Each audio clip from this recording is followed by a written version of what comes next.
What's going on, everybody? Welcome back to another episode of Waller Life Vlogs. My name is Gary Waller and thank you for joining me.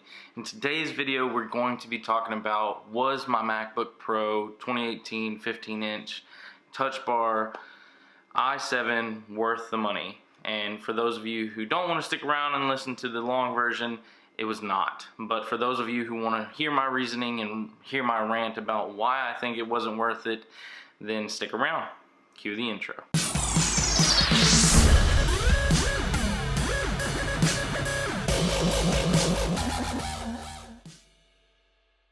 Okay, so I figured I'd go with the shortest list first, and the shortest list out of the two is the pros. I absolutely love this computer. I really do. I find it very helpful in all the different ways that it can be, as far as a creator, as far as editing. It's definitely made my life easier. It's been the fastest laptop I've ever seen, but I know that there's better out there now. That being said, I had a laptop from 2010 up until 2018 when I first bought the MacBook, and it was an immediate difference. The Dell laptop I think I had was a 2-core processor, and it could barely even run pinball, if anything. It was time for an upgrade, so I needed an upgrade. And I thought it'd be a cool idea to get a MacBook because I was really putting out content back then. And so I bought a MacBook. I went through Best Buy and I used their Best Buy credit card, so that way I was killing two birds with one stone, and I didn't have to come up with the $24.99 price tag of the new 2018 MacBook Pro at the time. That alone was probably the biggest expense I've ever purchased besides a car in my entire life on one item. And so it was really gut-wrenching to fork over so much money all at one time, because I'm just not used to spending that kind of money. But that's about it for the pros. It does everything that I want it to do. It's not necessarily set up for gaming, but you can set it up for gaming. I'll talk about that maybe in another video if you guys want. But it's the Intel i7 6-core processor with 256 gigabytes of SSD for the internal hard drive. It also has the Intel UHD 630 for the graphics. It comes with 16 gigabytes of RAM, and for those of you, it is a 2.2 gigahertz that can be turbocharged to 4.5. I'm not that tech savvy, so I don't know everything about the computer as far as what all that means. I can tell you that it's the fastest computer I've ever used for workflow, for doing things that I like to do on the computer via watching YouTube videos, creating YouTube videos, Photoshop, things of that nature. It handles everything that I throw at it, even with multiple windows. It's lightning fast compared to other computers that I've used. It transfers from an external hard drive to an SD card extremely fast. It boots right up very fast. So that's it for the pros. For the cons, in order to do anything on that computer, because it is the MacBook Pro and it comes with 4 lightning bolt cables, you have to have the lightning bolt dock, or the Apple dock, that is $100. So it's this little device right here. It plugs into 2 of the lightning ports, and it allows you to have all of your little accessories. 2 lightning ports, SD, micro SD, and 2 USB 3.0s, as well as an HDMI port. That being said, that's $100. The computer itself, I paid after taxes and with AppleCare Plus, because AppleCare Plus was $379 for this computer. I walked out of Best Buy spending around $3,000. Very gut-wrenching to spend that much money all at once. Thankfully, though, I did use the Best Buy credit card, so I was able to pay off certain amounts of that big purchase in monthly payments, and it also helped my credit out. That being said, you will need to get, if you don't opt to get a 2 terabyte SSD, which is absolutely ridiculous. At the time, it was an additional $2,000 to $3,000 more for storage, which I've seen people do that, but it didn't make sense. So you will need to get an external hard drive. This is a WD My MacBook Passport. It's a 2 terabyte. You can set it up to having your time machine, which is a way for you to back up your Mac and this and that and the other, and that was $89. It comes with the USB 3 port, but you have to use the USB thing to plug it into it. Unless you buy the Lightning USB-C to USB Type-B cord, which is this little guy right here, which is like $9, and it makes your life so much easier because then you don't have to go through the dongle. That being said, I didn't know about that cord until later down the road, so that cord wasn't an immediate purchase. I just thought that in order for you to use your USBs or anything like that, you had to have the dongle, so I bought the $100 dongle. Now the dongle does still help if you want to put a thumb drive in, as well as your USB external hard drive, and then maybe an SD card. I don't know how many people are actually using that many media platforms or that many storage devices all at once, but it is possible, and so that dongle does allow you to do that. It also does allow you to connect it to an additional monitor, which could help for gaming or things of that nature. So the next purchase that I bought for this MacBook was this little fella.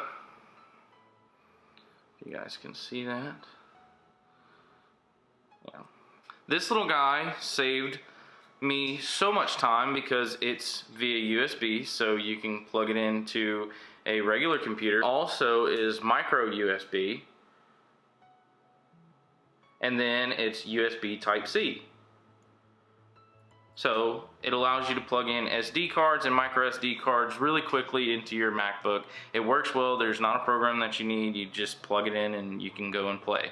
So that helped me out a lot. It was like $16 for this little device, but again, it was an additional purchase that I had to have in order to work with my MacBook. That being said, there are ways around the dongle. Everything you have to buy is USB Type-C, and so that kind of is a good thing because it's really quick and it's really fast, and I'll have all the links of everything that I bought down in the description below if you guys would like that. But to recap everything, you're spending close to like $3,500 right out of the door to be able to do all of your media stuff. Now, there is iCloud, you can do that subscription, you can do Google Drive as well as Dropbox and things of that nature, but I like to have physical hard copies. Everything that I have on that 1 terabyte I showed you guys, I also have backed up on an additional 4 terabyte hard drive that I just keep somewhere to make sure that if something was to happen or an emergency, I just grab that and I have all of my media. But that's the cons. It was very expensive. I don't think that it was worth it because that you can easily purchase and build your own computer within a $3,000 budget, and it would be a monster. For those of you guys who are PC builders or tech guys, you already know that I've probably way spent over budget for what most people would have bought a computer for. That being said, it is portable. It is really nice to have that syncability because I am an Apple customer, so I do have an iPhone, and airdropping from my iPhone to my MacBook, it's made my media output and creating content so much better and so much faster because I can just literally airdrop a PNG to the MacBook, edit it in the MacBook, send it back to the phone, and do whatever I want with it. So I love being able to quickly do that. Again, if I was to have a $3,000 budget and I was told I could do whatever I want with it, I probably would have bought and got a custom PC and built it myself, and that way I would have had another $1,000 to spend on whatever I wanted.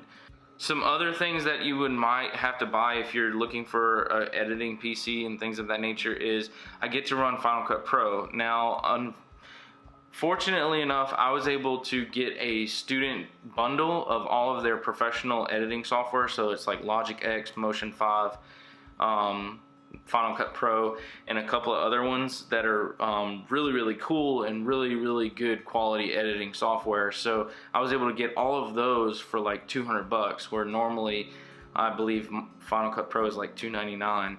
So I got a deal there, but it was still an additional $200 to buy and put on the computer.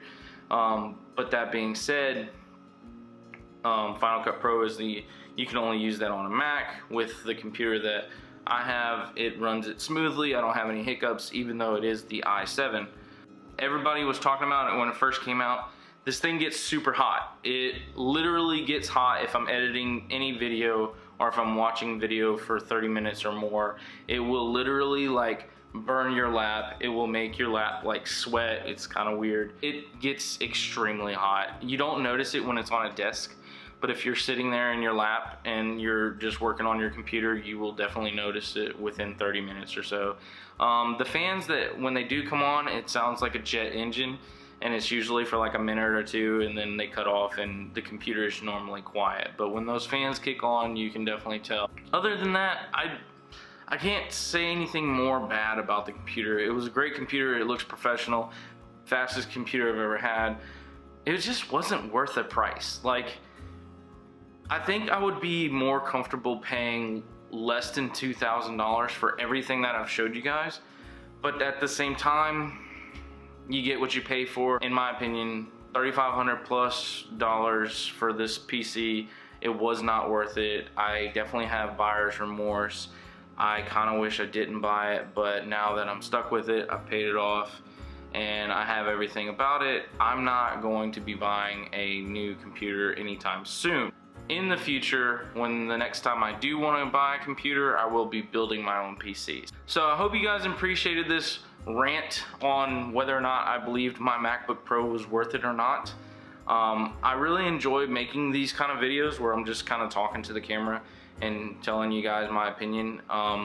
For those of you who didn't hear the opinion throughout this entire video, don't buy a MacBook Pro, especially the newest ones. If you can get a second-hand generation or a used one, I highly recommend it, because those are usually within a good ballpark range of a price. But don't buy a new one. They're just not worth it. You can easily build your own PC, or go buy a PC way within the price tag that you're gonna spend on your new MacBook. So I don't recommend buying the new MacBook just because of the price. It's just absolutely ridiculous. But alright, if you guys enjoyed this video, please leave me a like. If you guys would like, sound off in the comment section below what you guys thought I missed, or what's your opinion on the MacBook, or what's your opinion on building your own PC. Things of that nature, I'd really like to hear them. If you guys would, please share, comment, like, subscribe, put that bell notification on so you guys can see us. Sorry about the delay in videos, because we are in the process of moving, and I hope to see you guys soon. Y'all go be awesome.